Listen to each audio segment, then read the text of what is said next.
Hey, everybody, and welcome to this week's episode of The Good, the Bad, and the Truth. It's your girl, Naya Angel, and my homies for life, Mr. PAT and E-Man. What's What up? good? What up? What up? Oh, man. So we have definitely some bangers to talk about this week.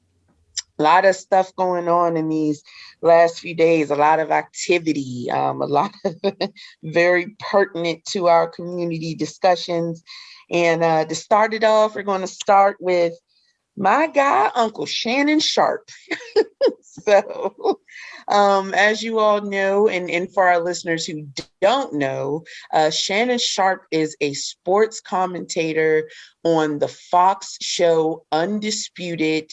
He has a co-commentator, Skip Bayless, and the two of them touch on a number of topics related to the sports world. But as you know, as with almost every area of life, what's going on in the Black community definitely coincides and cross paths with the sports world, as you have so many major sports. The larger number of those athletes are black males, Black females. So, of course, the commentators have been, with all these major events that have been happening, have been, speaking on these different events that affect our community. So there's one specific topic that we're going to be discussing today, and it's based on a recent quote of Uncle Shannon's. Very interesting stuff. We're going to go ahead and throw this to our guy PAT to start the conversation off. So, what say you, sir, on Shannon Sharpe's statement? And I know you're going to read it out. And, just how do you feel about his point? All right. So Shannon Sharpe, he had a statement which I'll call, and this is air quotes, quote, the Black Friends statement. So what he said, and this is his exact words: if you say I have Black friends and can't empathize with the plight Blacks are going through right now, you don't have Black friends. You know Black people. There's a difference between the two. End quote. So this is what Shannon Sharpe said in one of the most recent episodes of Undisputed. The question is, since it makes a larger point, how do you feel about Shannon's point? And I'll go ahead and address that. So how do I feel about Shannon's point? Well, I think Shannon made a great point. I know I've said the same thing before, not in the way that he said it, but along those lines. The whole I can't be racist, I have Black friends BS became a default response that a racist person could fall back on in order to try to convince others that they're not racist.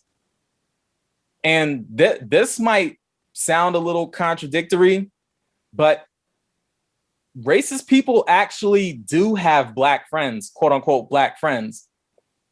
The Black friends are usually— That is true. That is true.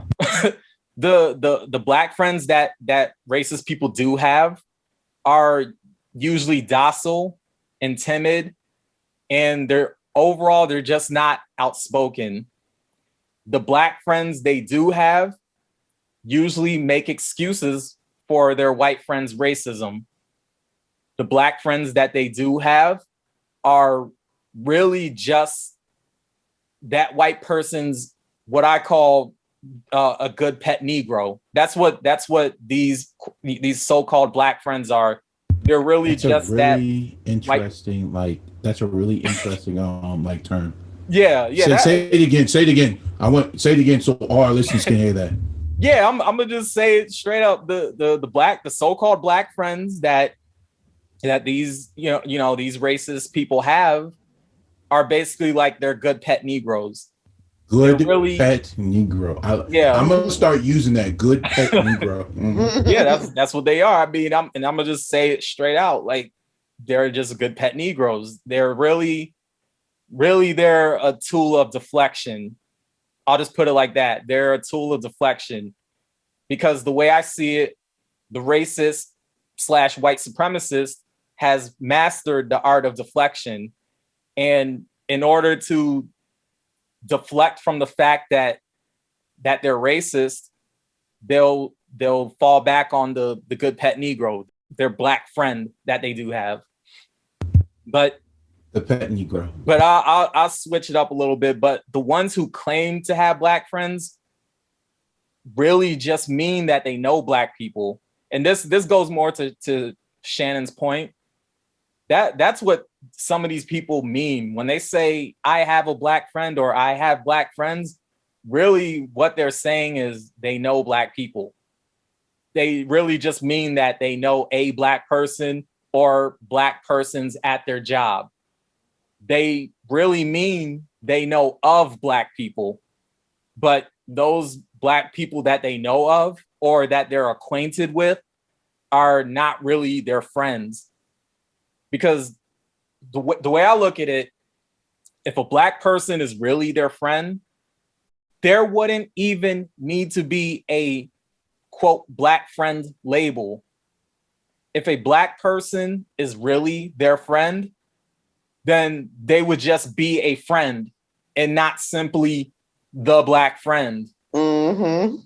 They know they got 4 of them black friends. Right. That's what I'm saying. They got, exactly. That's they got funny. About like 4 or 5 of these quote black friends. But the fact of the matter is, if these people are really friends, like true friends, you wouldn't have that label for them. You're not going to say, well, I have this black friend. Like a friend is a friend. Like you're going to say, that's my friend.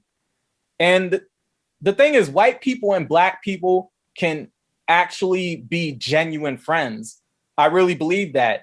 And I agree. We've touched on this before. Black people and white people could be friends. I mean, we all have white friends.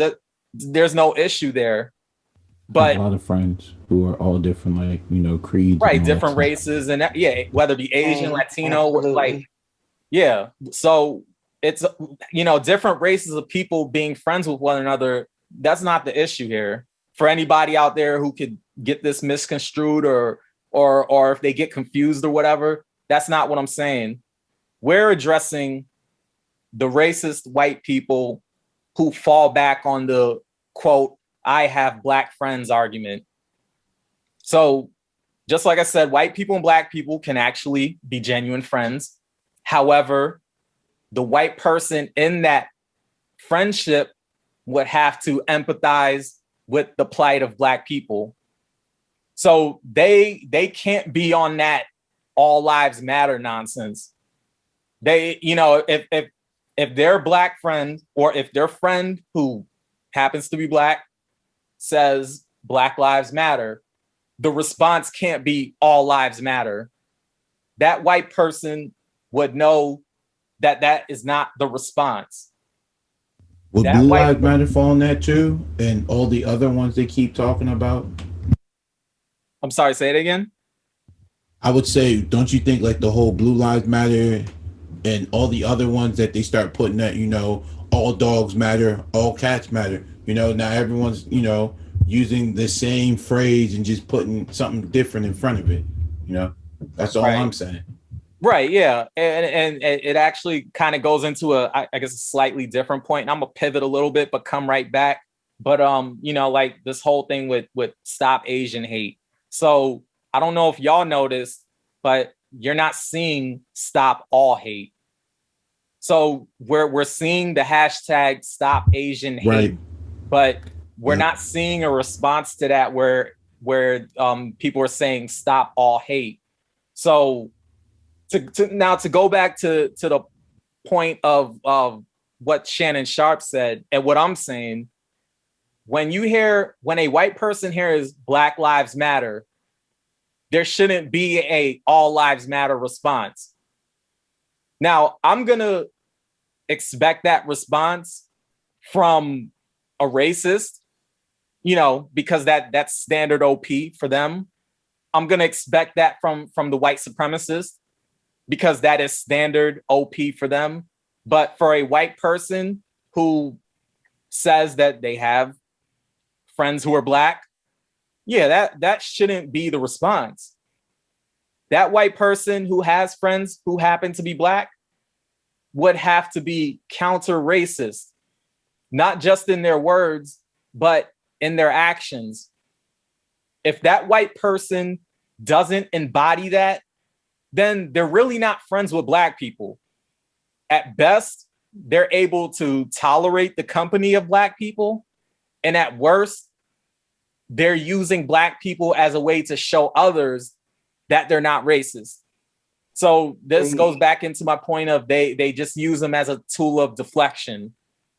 So once that white person says or does something that's racist, you know, they come up out the closet with their racism and somebody calls them out on it, somebody confronts them on it.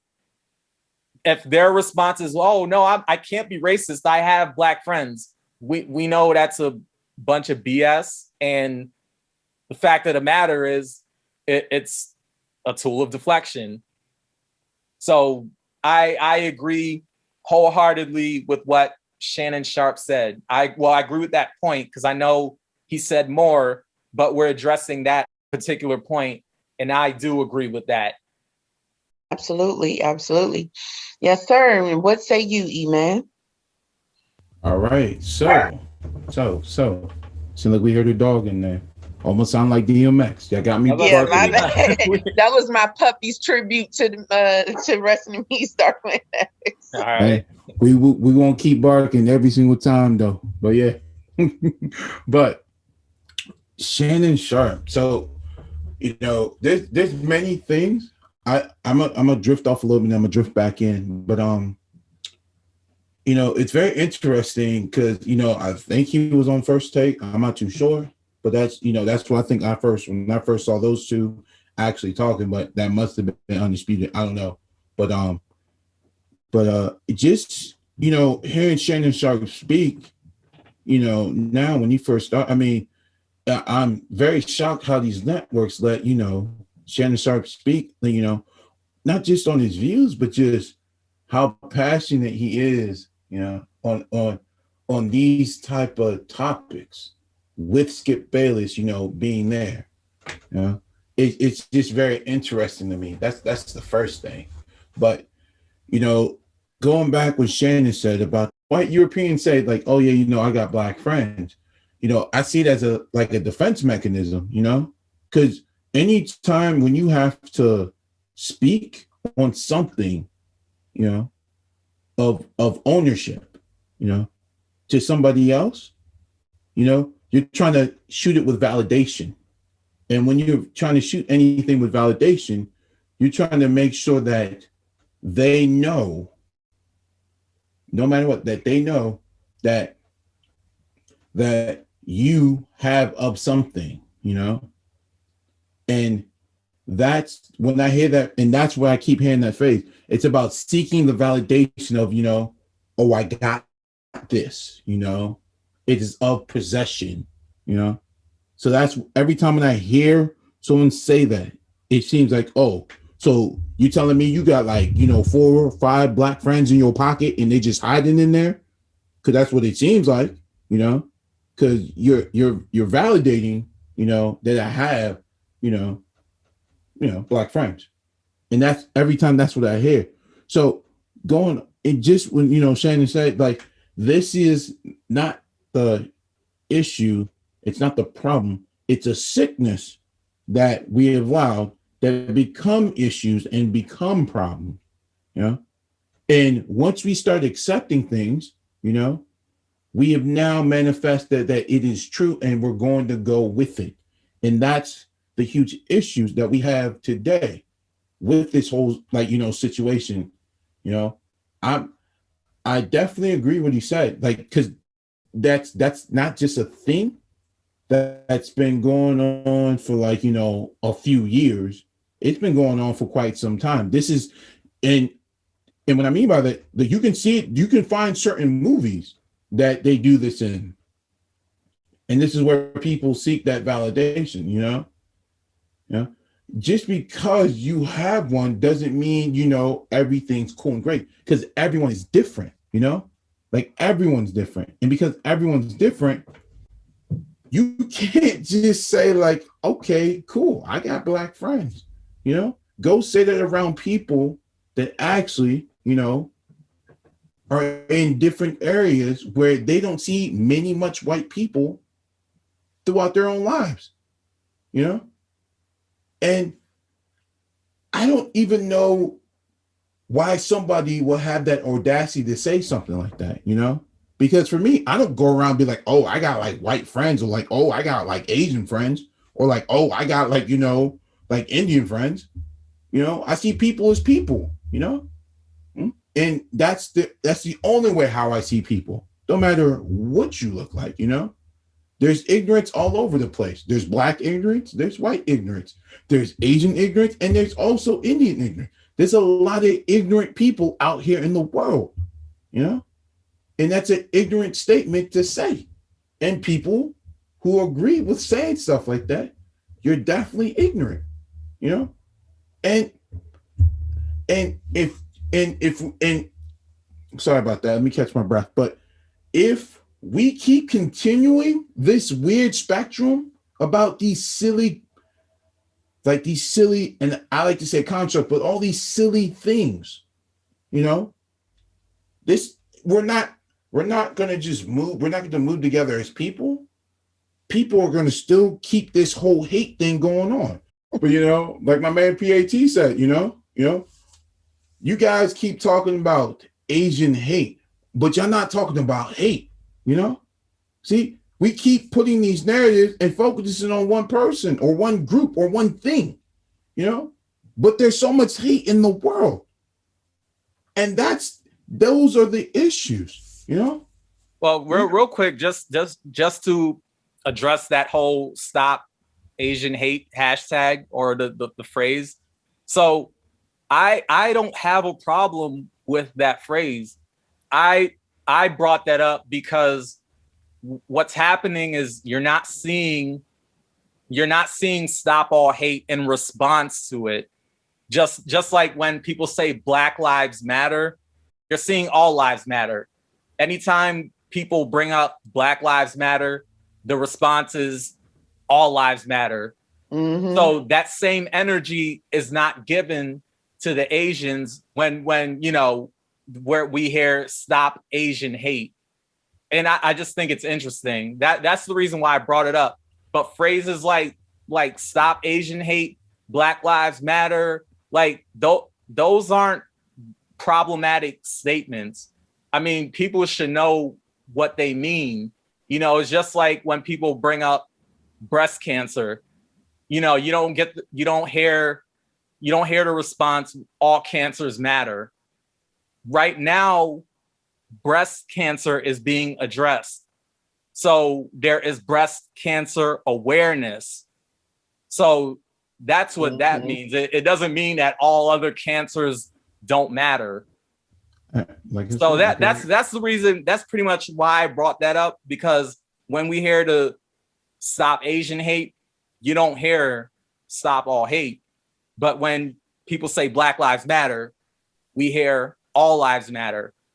It's because of the whole ideal minority complex, right? What the Asian community represents to some folk is an ideal minority, right? A minority group that, although they are still a minority group, they basically conform to a certain stereotype. At least this is in certain people's minds, right? Right, the they minority conform to a certain stereotype that makes it easier to accept them, as opposed to the Black community who is outspoken and will go out and march. And that is not to say that all Asian Americans are docile. I want to make that clear that is not what I'm saying. However, I'm saying that the ideal minority complex does exist, right? There are these certain stereotypes that the Asian community fulfills in just their culture that these racists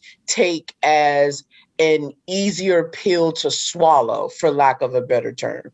Right. Right.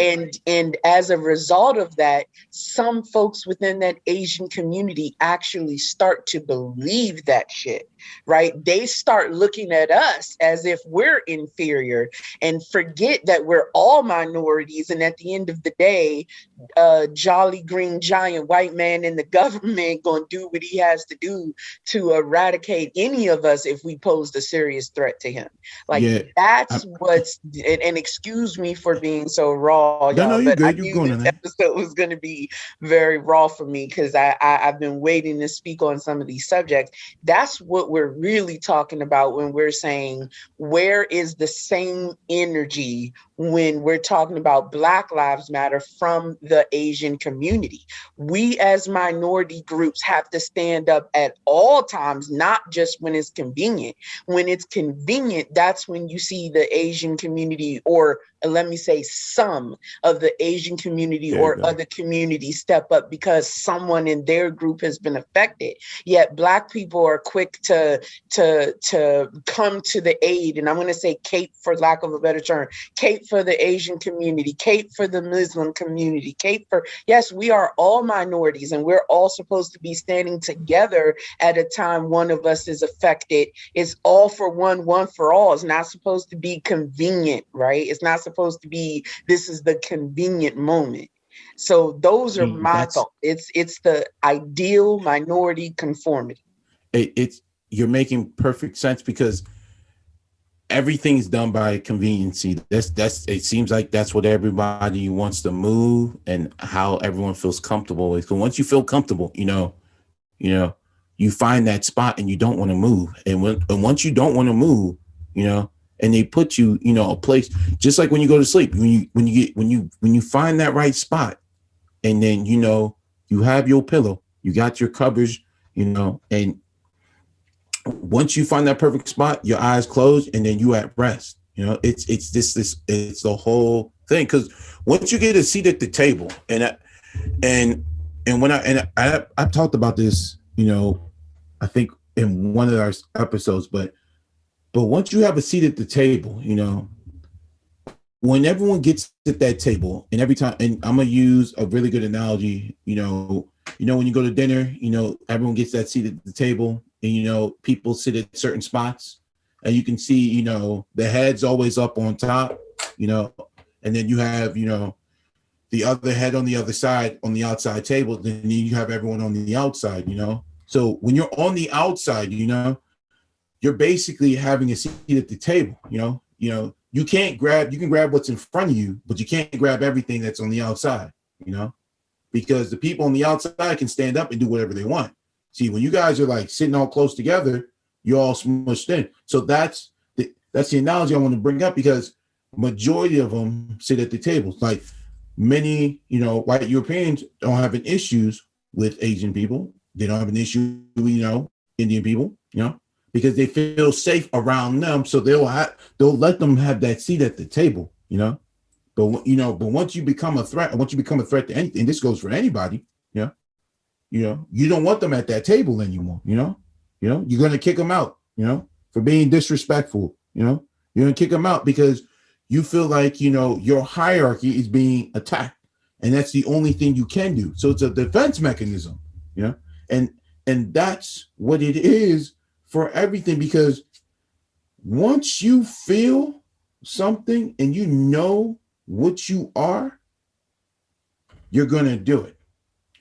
The thing that makes people back away, is when they come to that realization of who they are and they need to change. That's the big issue right there. Because it's either you're going to do it or you don't do it. 9 times out of 10, they don't do it. Because it's easy to mask yourself, versus, of unmasking yourself. And what I mean by that is basically you can walk around here and say the same phrase, oh, I got black friends. But some people don't feel like that's cool, but others ain't going to rock with it. And I feel this is one of those situations that, that Shannon, talks about.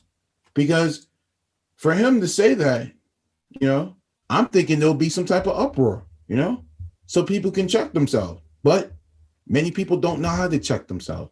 Many people just feel cool with everything, just the whole comfortable thing that Nia Angel was talking about. Like maybe after they hear this, they'll check themselves. Maybe if they hear hopefully, this episode, hopefully they'll, you know, we'll see. But yeah, maybe they that's hear this episode to yeah. I mean, right. I don't got no hate. And I got no hate for nobody. But for us to move together as people and be respectful, you know? Yeah, no, we definitely. gotta stop. Yeah, we need to stop saying bullshit like this. Like anybody who says bullshit like that, my next thing, you definitely got to get checked, you know, because I've been around places and, you know, worked at places, you know, where I've heard this and everyone's cool with it because nobody wants to check them and whatnot. Why? Because everyone's worried about not losing your job, you know, and that's been the whole big thing in like the whole workforce, you know, not losing your job because when you speak up, everybody's going to look at you crazy. And that right there needs to stop. Like, how are we going to be better as people, but yet we can't speak our mind when you feel that somebody, you know, made you feel lower than your own self, you know, every day. And it just bothers me. It just bothers me, you know. Understood. It just bothers me because I've had that situation happen to me. And what I mean by that situation, you know, that, you know, I basically, you know, like worked somewhere that they basically were cool with, you know, a European white woman saying this.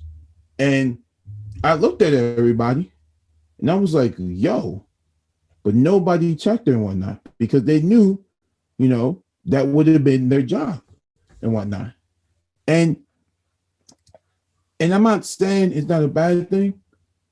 And I'm not going to say, oh, it's not a good thing. But, you know, it's just sickening, you know? And I'm just, you know, I'm going to just end it from there. I'm just really am. Like, yeah, I apologize. Gotcha. It's just, I think I run on a huge rant. So, yeah.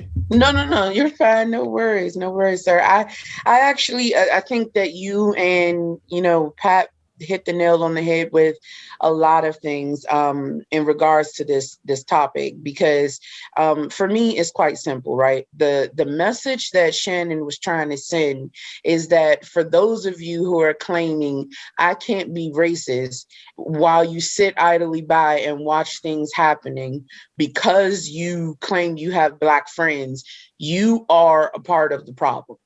Right. That's just what my thoughts on that is. That message, that's the message that I took from Uncle Shannon. And I totally agree with him. And this goes right back to everything I was saying previously, as one of you just mentioned about comfort zones. Right. People are willing to do, or at least people who end up not being impactful, right, are willing to do whatever keeps them within their comfort zone. Oh, I'm an advocate of Black Lives Matter. I'm an advocate of the Black community as long as I don't have to actually go out there and march, or as long as I don't have to actually go out there and protest, as long as I can just say it on social media where everyone can see it. And that's basically what this boils down to, right? The go-getters and the bullshitters. All right. You're either going to be about something and you're going to stand up for something and you're going to actually fucking mean it because it is deep down important to you and not something that you feel you have to do in order to keep a safe face in society. Or you're going to be a bullshitter and you're going to try to pass that along to those less fortunate folks who think that they owe you an applause on an invite to the cookout just because you fucking said you're not racist because you have Black friends. Guess what? It's 2021. If recent events haven't shown us anything, it is that this generation, and when I say this generation, I don't just mean Generation Z. I mean the Black folks alive today that span across multiple generations. We have had a fucking enough.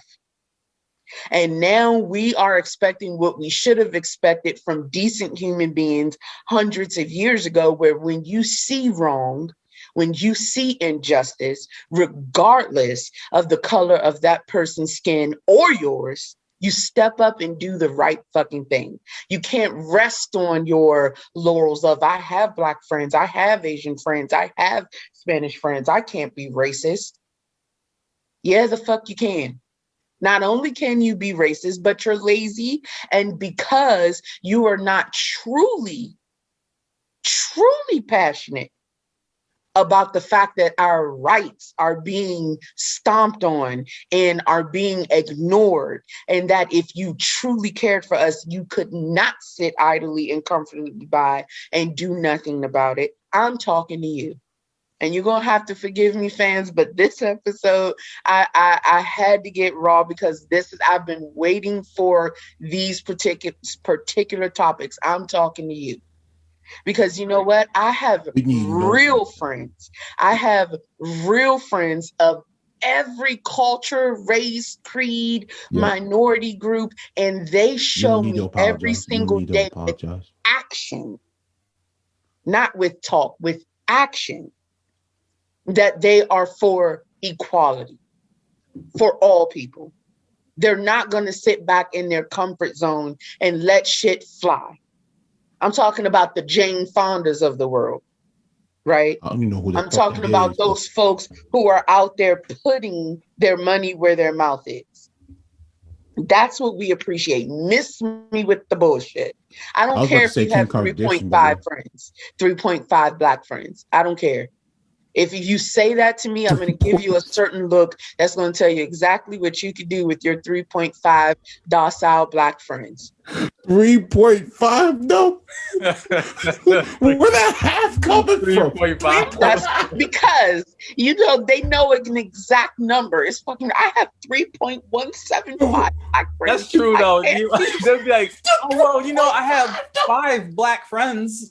Exactly. Like how the fact that you know exactly how many you have and you're keeping tabs on it is a fucking problem. I don't know how many white friends I have, because the ones that I do have are real friends. I know that if shit got tough and we had to go march on the Capitol or wherever, they would be there with me. Let me make it clear, not riot in the Capitol like those thugs we saw a few months ago. I mean, peaceful protesting, like Black people. It's the whole 3.5 thing right now. I digress. But, it's okay. I don't know how many of those I have because they're real. Stay with me, but the whole 3.5 thing, I don't know. How do you have half of a friend? I'm just saying. I was basically speaking to the fact that, it's bullshit. And the reason that they have a precise number the second you ask them is because that's a planned response, right? That's a canned response, like we would say in the corporate world, right? It's one that's prepared for if you're asked that question, well, are you sure you're not racist? Well, of course I'm not, because I have 3 Black friends. I have 3.5 Black friends. Make sure we add really, that means 3.5 Black people. Make sure you take that 4th one and you just cut them in half and just be like, you know what? I'm gonna just push you on the side, and I got 3.5. Or that half. That's the biracial maybe he's friend. Mixed. Maybe the 0.5 friend is mixed. That's the biracial one. They're like biracial in their eyes, because they're biracial. That means they're only 0.5. You never know. But this is not the ones that who. It's not the ones who grew up, around a lot of, Black people. Just, the ones, you know what? I'm going to just end it on there. I ain't going to say nothing. Okay, everybody's think they're about to come at me if I say something wrong. Let's move on to the next topic. Let's move on to the next topic. Sir. We got other juicy topics. Yeah, we got other shit to talk about. Exactly right.